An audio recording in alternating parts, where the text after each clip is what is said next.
There's nothing more rewarding than creating a beautiful inlay piece on your CNC. But it isn't all about cutting the pieces right. It's also about the perfect press. Now, there are a ton of press options out there. Most are bulky, cumbersome, and cause a mess. That is until today. Because in today's video, I'm gonna show you how I designed and created an inlay press that you can cut at home on your CNC, and it takes away all of the hassle. Let's get right into it. So how are inlays typically pressed? Well, whenever I came out with this inlay kit on CIC Workshop, I had a ton of customers asking me the best way to press their beautiful works of art, right, that they took a lot of time doing. And as I did a ton of research, there wasn't just one single tried and true way. And so a couple of the ways that I found, that I've personally used, are the old plywood on top, C-clamp on the sides, and you just press the thing. You put a clamp on both sides and it works. Another way, if you don't have clamps, you get 5-gallon buckets or some really heavy weights and you throw that on top, right? Or my favorite way that I've seen on videos is people use a hydraulic press and they put a 10-ton jack in there and they put a ton of pressure to get all the pieces in. Now, all of those ways work, but none of them are really universal and nobody can just duplicate that process. And so today, I'm gonna show you how in my head, I kind of came up with this inlay press, how I designed it, how I cut it out, and how you can cut it out yourself. So let's go. So when I first started this build, I had to figure out what mechanism was actually gonna apply the pressure of the clamping. And so I searched really quickly and I found this 9-inch press screw on Amazon made by Pony, and I thought it was probably the perfect thing.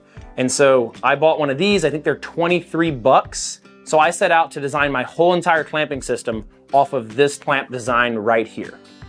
So with that being said, like all good builds, I set myself a couple rules to make it, one, more challenging, and two, keep me on track and in focus.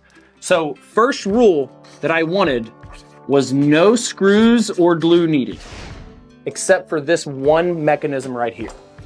The next thing, since I am a CNC guy and I like to make things a little complicated, it had to be 100% CNC cut. Once again, no screws, 100% CNC. The next thing that I really wanted to include in this build is it has to store flat. So it has to be broken down and stored flat. The last thing, and this is probably the hardest parameter that I wanted to try to prove to myself that I could design, is that it needed to fit on some kind of modular sheet, right? And so it needed to be under 24 by 24 inches, because a lot of you have CNCs and a lot of them aren't bigger than 24 by 24. So I thought if I can use no screws or glue, 100% all cut with a CNC, it stores flat, and it fits in a 2-foot by 2-foot piece of material, then that would be highly accessible to everybody. So then I started designing. So right when I started diving into it, I noticed that this had a little foot on it, right? That I could easily screw to something and kind of fasten it. And so the very first idea was just a typical little brace system like this. This piece of wood fits into here. This piece of wood fits into here. Just like that, right? And so everything kind of fits together like that. Clamp goes right in the center. This little plate attaches, screws down. Simple enough, right? So I built that like this. And as I was building it, I kind of figured out it wasn't gonna work like mid-build, but I decided to keep building. So here is that drawing.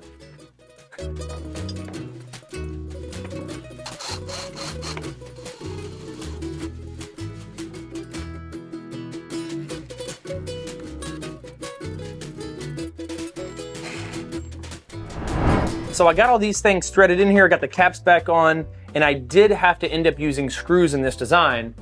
And at the moment, I was totally okay of taking the screws off, right? Because everybody has 4 screws in their garage, in their house. They could easily just put 4 screws in here. So that was not a big deal, but okay, fair. Now, as you're looking at this design, you can start seeing some of the inherent problems, right? Like it's probably gonna be flimsy and not gonna be able to put a lot of pressure. And so I designed these little feet right here to take out the flimsiness kind of the bottom right here, so that board sits on this instead of that. And whenever this goes in here, the problem, as you could imagine, as these start going down, they start applying pressure up, this is gonna hold, but that plywood just starts bending. So I don't know if you can tell from the side how much this is bending right here. It's a huge bend, right? And so I'm eventually gonna split this plywood. So a quick fix to address this problem, take these little slivers right here and put them on. And so you take these little slivers, and now these are like braces to make it more sturdy. And so they just kind of slide on, and that was my way of figuring out how to kind of get around this inherent issue. The problem with this is you just couldn't put enough pressure to really get a nice, like concise, powerful squeeze on that inlay. And so as I kept doing this, and as I kept providing more pressure, because I can still do this with 2 fingers, and so that's not enough pressure, you get that. And it splits on you, and it breaks on you. And so this design was flawed inherently. Obviously, kind of easy to figure it out. So I set to make design number 2, and that's where it got interesting. So after that obstacle slash failure slash bad design, I came up with design number 2. And so one of the flaws in design number 1 was all the wood was this way, right?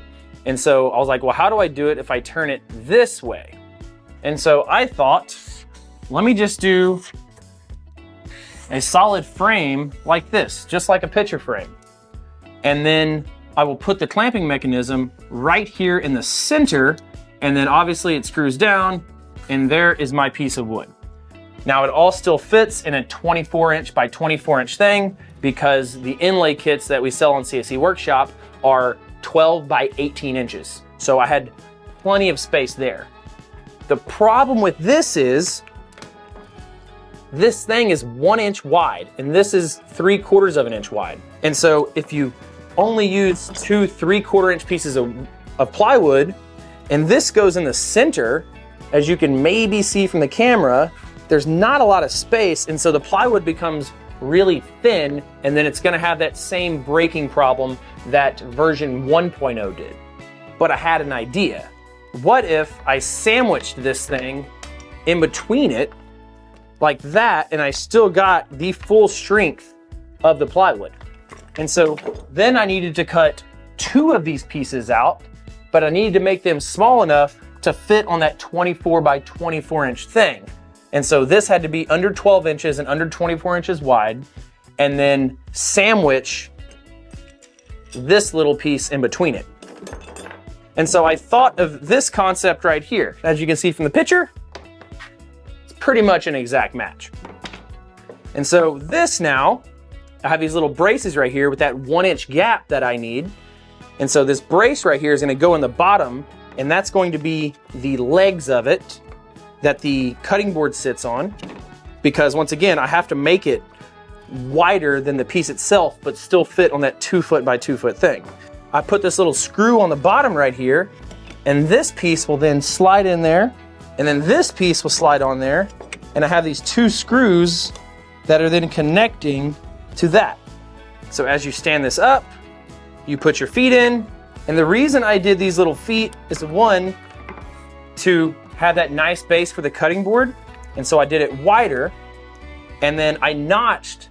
If you can see, there's a little notch because there's a little groove in this pony clamp, and so I put a little tiny notch right there, so I know that these are going to be sideways at all times.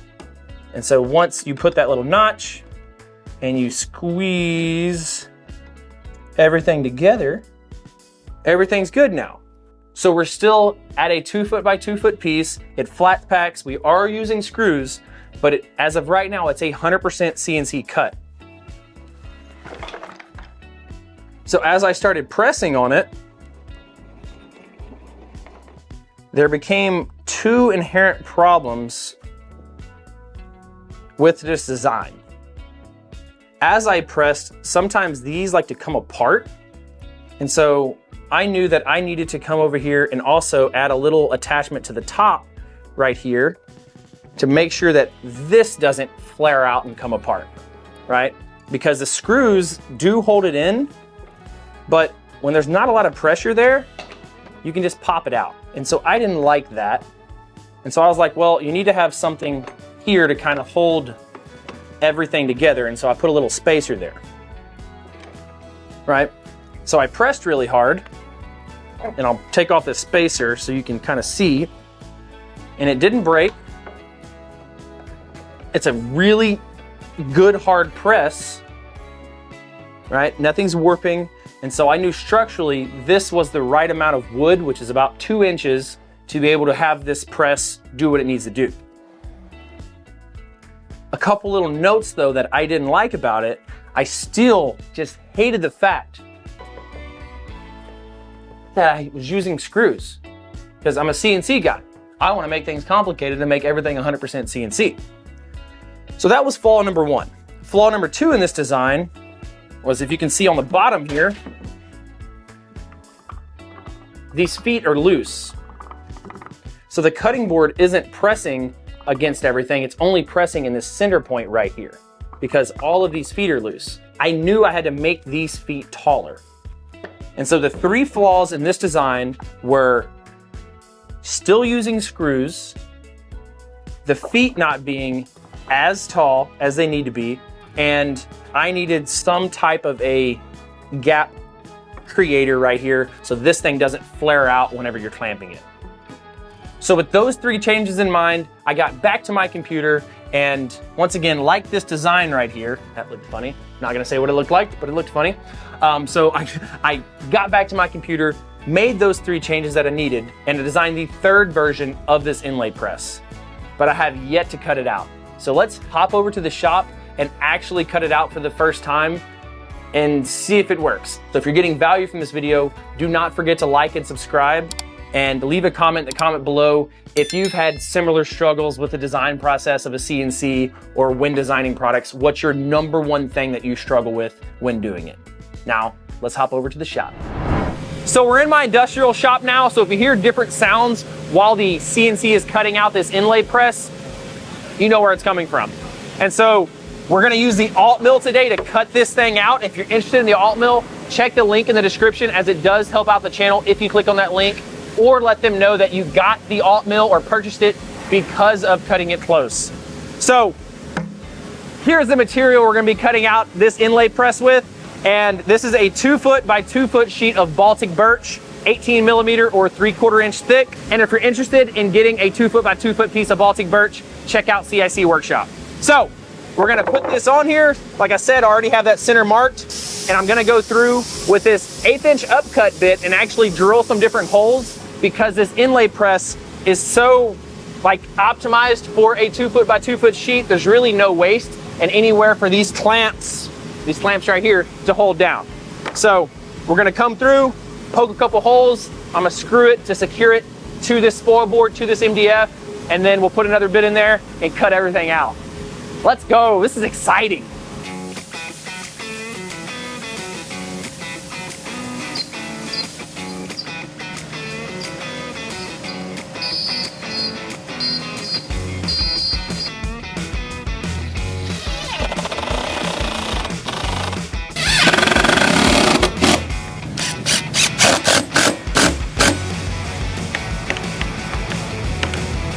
So I have it securely fastened to the table, and I know that this bit, whenever I cut it out, is not gonna hit the screws, because in the program, I made sure there's enough room in there, and so I just put little holes where I knew the bit wasn't gonna go. Now the bit I'm gonna be cutting everything out with is a Golden Girl downcut bit. This is a downcut rougher. I do not have to use a downcut rougher. I could use a downcut finisher, but I like using the Golden Girl whenever I get the chance to, and this is the perfect project to use this Golden Girl downcut in. So I'm gonna get this thing chopped up and cut out, hopefully, the final version of this inlay press, which has never really been CNC cut before, so I'm super excited. So let's get this Golden Girl chalked up Let's get to cutting, baby.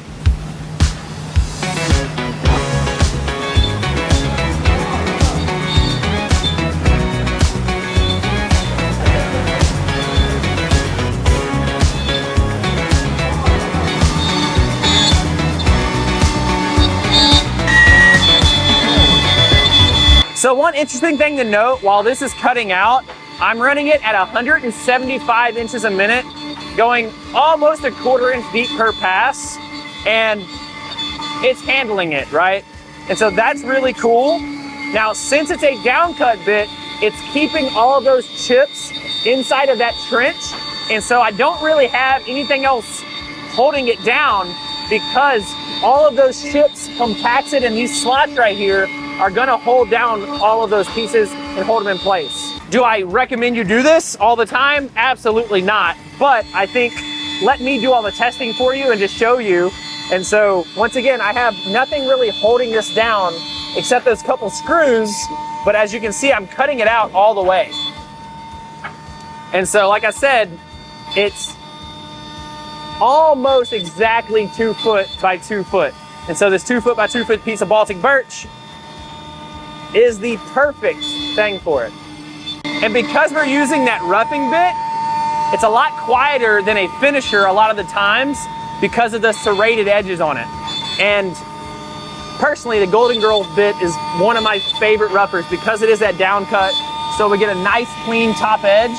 As you can see, it's just coming across and it's just a beautiful, beautiful sight.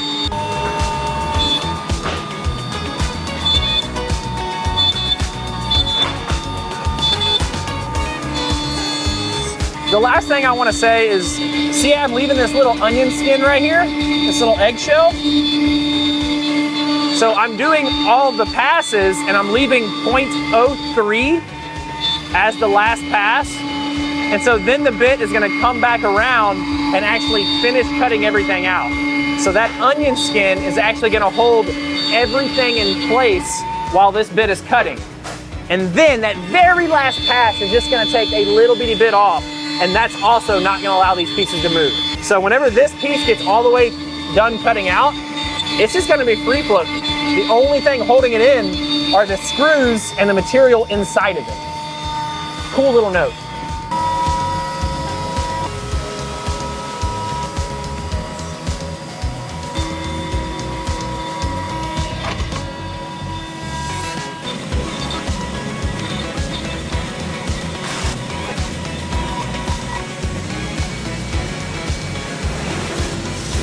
So as I take this off, do notice that like there's nothing holding this down. There's no tabs.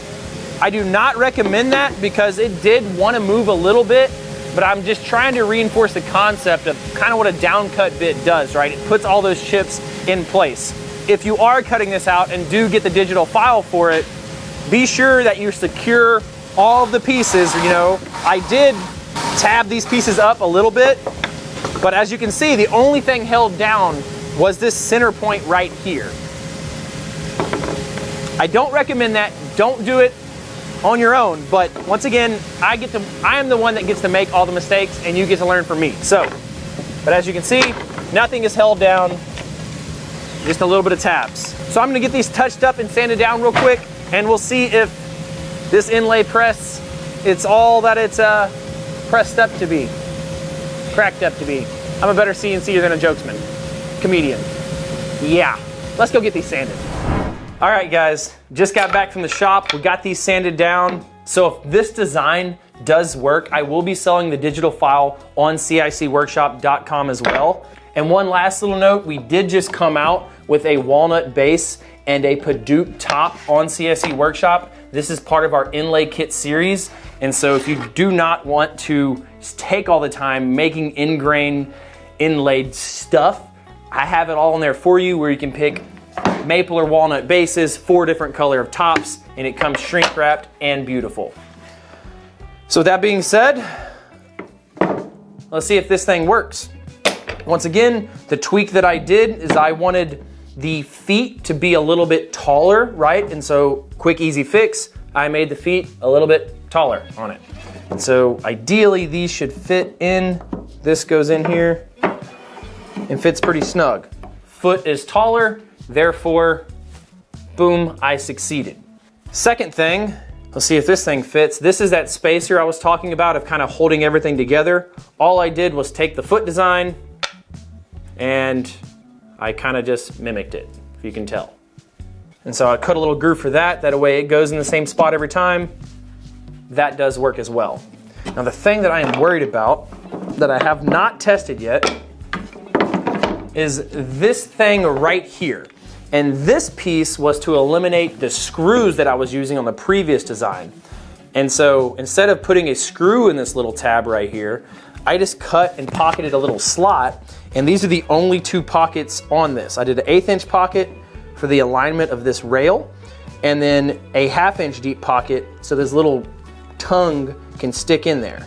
So if you look, it works. So it does fit in there, just like I planned it. This is cool. Okay, all right. So now let's see if this whole thing works. So this thing then fits. Figured I'd put my feet in first. Let's put 2 feet in, why not? Okay. This piece should come to the top here and fit in both of those grooves. Other piece is gonna fit right here. Like so. So far so good. Spacer comes in. Same spacer as the feet.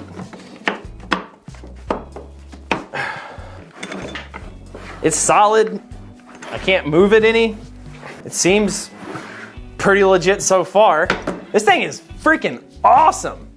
All right, well, let's see if it can press. So let's just say you did a walnut and Paduke inlay for some reason.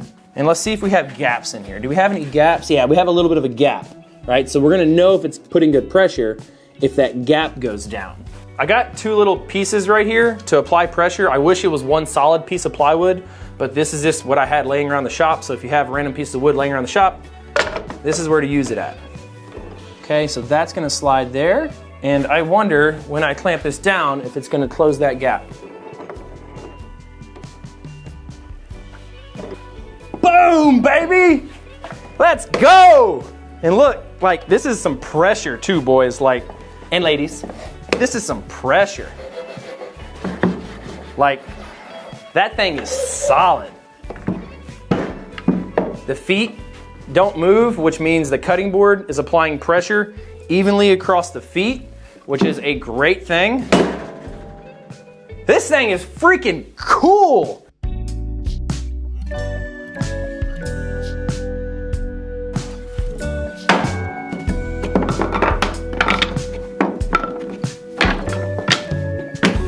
Everything fits. Let's go through all the steps. No screws or glue, check. 100% CNC done. It fits in a 2 foot by 2 foot thing because that's what size piece of plywood we did. Everything fits in here.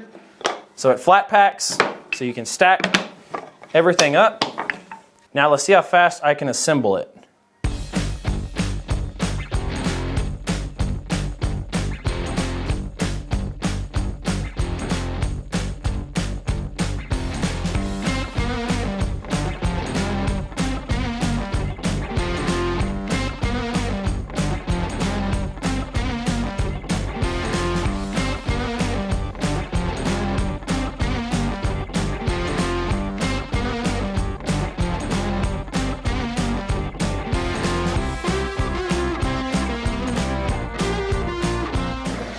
And it's pressed.